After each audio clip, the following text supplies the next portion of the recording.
A U.S. Senator from Iowa shared his priorities for when Congress reconvenes on January 8th. KTVO's Maddie Lee reports tonight. Senior Senator Chuck Grassley is renewing a push for federal legislation that would reverse California's Proposition 12. California says Prop 12 prohibits a farm owner or operator from knowingly confining veal calves, breeding pigs, and egg-laying hens in a cruel manner. Out-of-state producers who do not comply with standards for freedom of movement, cage-free design, and minimum floor space will lose access to California's market.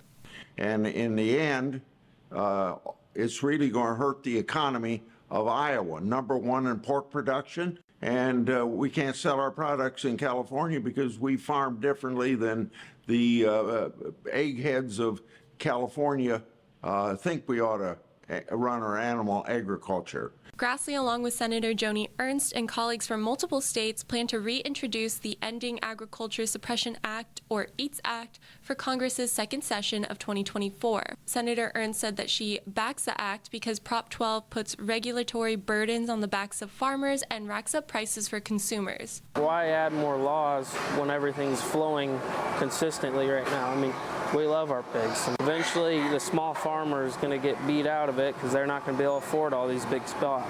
In May 2023, the Supreme Court struck down a challenge from the National Pork Producers Council and the American Farm Bureau with a 5-4 decision.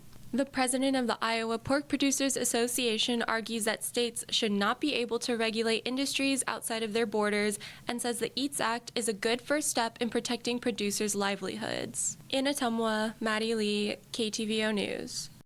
Proposition 12 went into full and final effect on Monday.